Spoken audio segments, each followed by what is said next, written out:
Journey IFC strives to create safe spaces to worship God. Know that you are welcome just as you are, regardless of religious background or lack thereof, skin color, political affiliation, sexuality, age, culture, or any other label you own or society throws on you. You are welcomed and celebrated here just as you are. In Caesarea, there was a man named Cornelius, a centurion of the Italian cohort who was devout and feared God. He gave alms generously to the people and prayed constantly to God.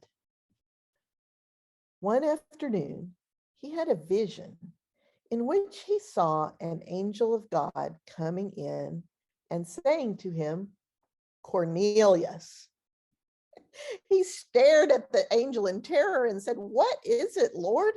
And the angel answered, "Your prayers and your alms have ascended as a memorial before God. Now send men to Joppa for a certain Simon, who is also called Peter." Well, when the angel had left, he called two of his enslaved people and a devout soldier from the ranks of those who served him.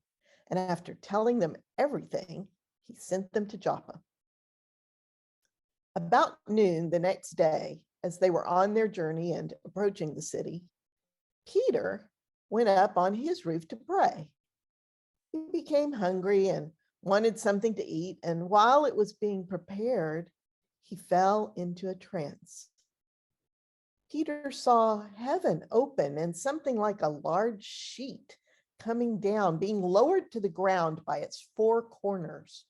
And in it were all kinds of four-footed creatures and reptiles and birds of the air. And then he heard a voice saying, "Get up, Peter, kill and eat." But Peter said, "By no means, Lord. I have never eaten anything that is common or unclean." And the voice said a second time, "What God has made clean, you must not call common."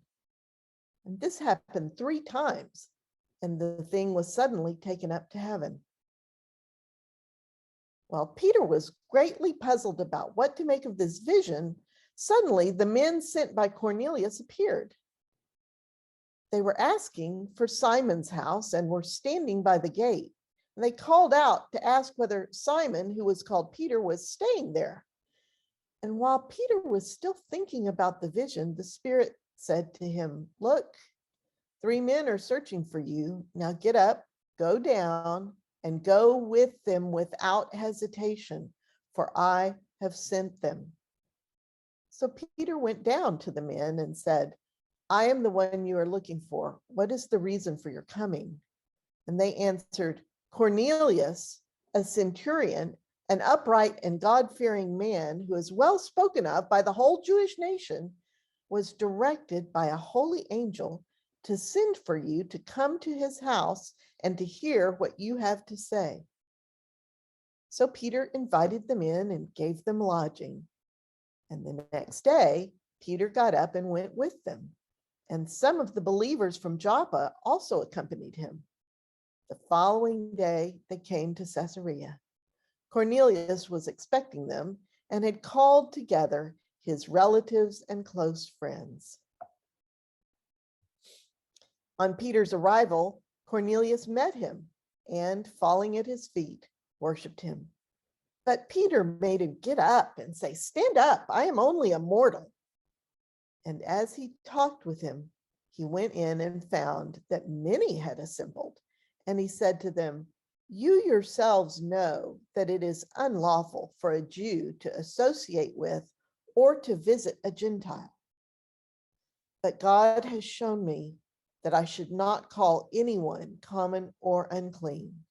So when I was sent for, I came without objection. Now may I ask why you sent for me?"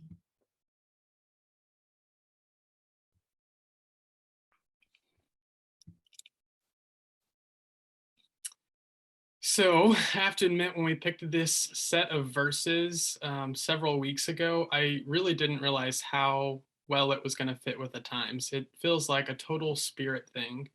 As I said earlier, there was a hostage situation in Colleyville at a synagogue called Beth Israel. And this story felt like it fit really well today. I didn't even plan on it, but I think God had bigger plans than we could even prepare for as a soul team. I see Natalie laughing because who knows what we're doing in those meetings, but apparently it is a spirit thing. Our story today is about a relationship between a Jew and a Gentile, actually several Jews and Gentiles. And I think it's very fitting for this current scenario we find ourselves in today. The story starts with this guy named Cornelius, and he's a Roman guard. And we're told that he's an upright man. He, gives money to the people. He prays a lot. The angel really, holds that this is a good guy. This is a good one, and says like it's a memorial for God.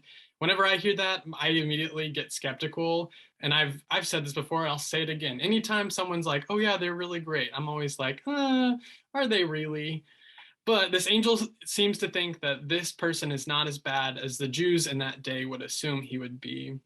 Yes, he was an oppressor, he was a Roman, but he also was really religious. And so it's kind of this gray space. In this time, it was interesting to be a Jew and a Gentile was getting blurred. Those kind of ethnic, social constructs were kind of blending. Jesus had come, had left, had risen, resurrected, all of that.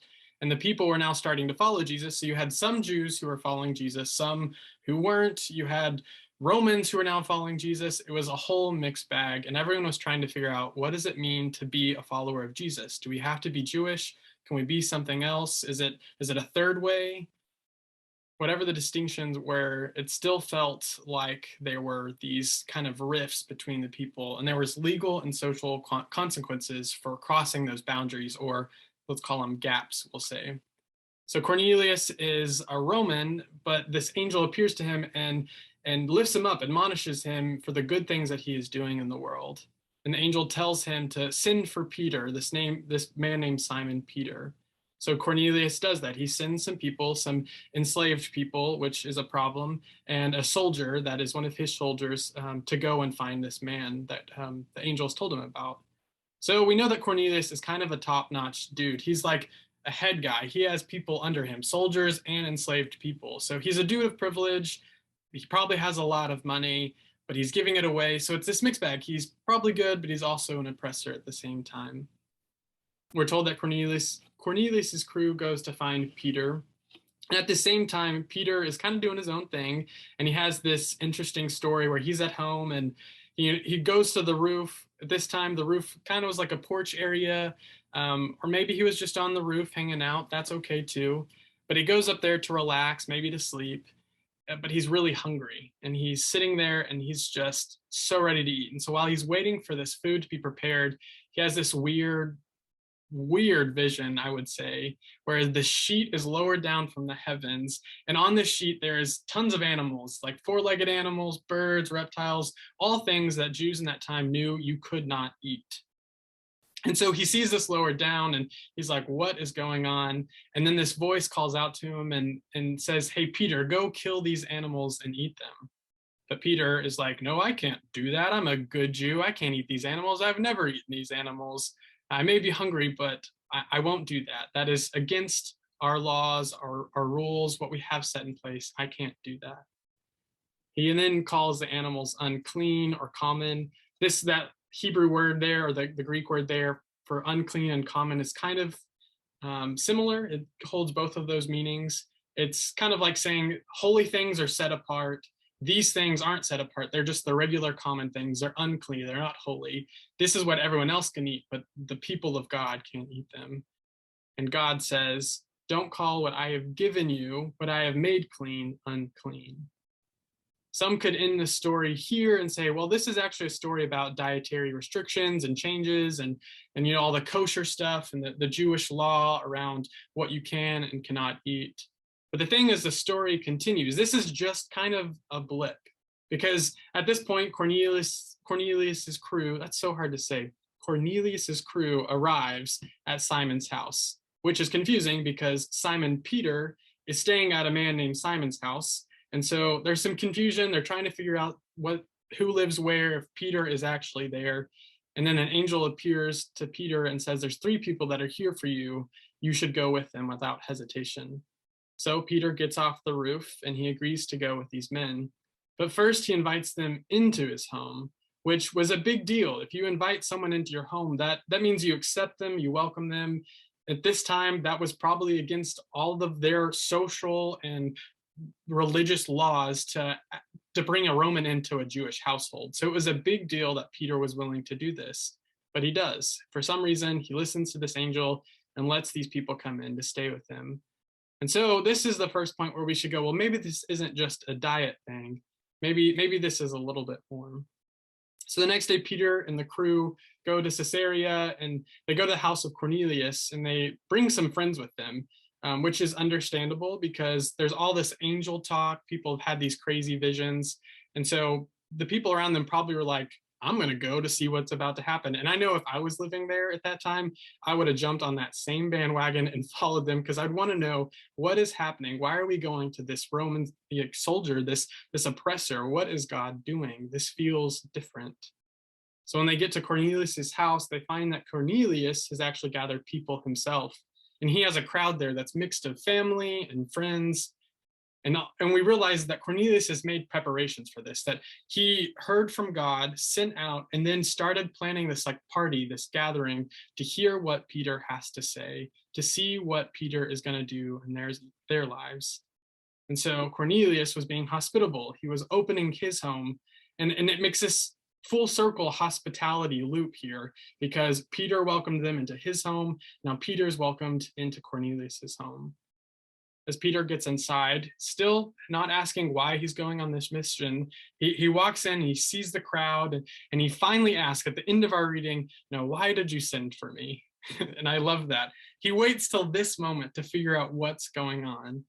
And that's how our story ends today. At least this part of our story ends today. When I first thought about talking about, this story and everything that was happening in it, I didn't know how it would relate to our lives. I was like, maybe talking about, vaccinated and unvaccinated, the differences, those are the gaps we'll overcome. I thought, yeah, we should be hospitable and blur the lines and make sure our faith does not keep us from being in community. But after what happened yesterday in Colleyville at Beth Israel, I'm reminded how important this story is right now. Some people see this story as a trashing of kosher laws and Jewish ideals. They end the story right at that point where the animals come down on the sheet, and they forget that it was more than just this hunger dream. It was a story about being in community even through differences. It's about crossing boundaries and laws to make sure that we can reach one another. But Christians, as we have done historically, have taken these stories just like this one and many others and turned them around to spew anti-Semitic rhetoric and hate. We have taken a story of inclusion, and then we've excluded our Jewish siblings with that same inclusive story. We've lost track that even in the midst of our differences, let's call them gaps with our theme that we're talking about, even in the midst of these differences and these gaps, we are called to mend relationships and care for one another, just like Cornelius and Peter were doing. On this weekend, Martin Luther King Jr. weekend, I'm reminded of Martin Luther King Jr.'s I Have a Dream speech. In this speech, he talked about, I have a dream where our children will not be judged by their skin, where the grandchildren of enslaved and freed people can sit at a table and have a meal together.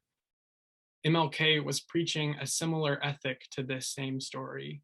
He was saying we cannot do this alone and we cannot exclude or segregate if we want God's work to be done here on earth today. This week I saw, it was actually my pastor growing up. He posted on Facebook. It was kind of I wouldn't call it a meme, but it was a picture of another post made by John Perricone. And this teacher talks about how he brought a Buddhist monk into his classroom for his senior students. And the Buddhist monk didn't say anything as they walked in the classroom. They just went up to the board and they wrote something in chalk, and it said, everyone wants to save the world, but no one wants to help mom do the dishes.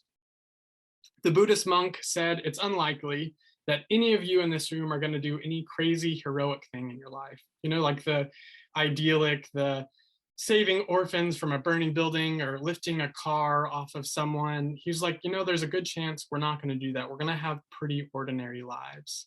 But he said, in the smallest ways, in the smallest acts of kindness, we can do the most profound things. So today our lesson is simple. It's to listen to one another, to be in community with those who are different than us, to care for one another regardless of what law or social order tells us to do. And while it may seem simple and non-heroic, it may be one of the most heroic things we can do in our society today. We as Journey might be a really small community, and we might only be a few of us. Right now, I think we have like 20-something people maybe. But I guarantee if we all do this and put it into action with just a few people around us, profound things will happen in this world. That we can make a difference if we go out in the community and we don't continue this anti-Semitic, rhetoric. If we cross lines, if we mend these gaps, then we can make a difference in this world. In a world divided by race, religion, LGBTQ rights, abortion, politics, vaccination status, we can be the ones who choose to open our doors for one another and care for each other, just like Cornelius and Peter taught us in this story. All of us are included. As the first song that we sang at the beginning of worship said, all are welcome, every single one of us, even the people we don't agree with. So let us not call common or unclean what God has blessed us with, one another. As a rabbi I saw a post on Twitter said last night in response to yesterday's events, the best thing we can do in the face of such awful tragedies, of such awful things, is to continue to pray for peace. So that's what I encourage us to do, is to pray for peace and be the peace in the world. Let it be so. Amen.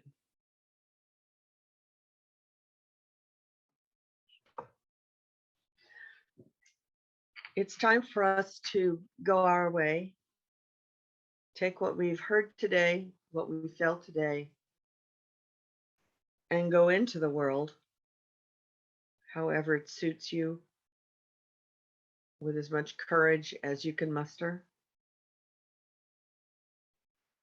Gail had put something in the chat. I'm not going to read the whole thing because it's kind of esoteric, but what I am going to do is read part of the last of it. Hold on, let me get there.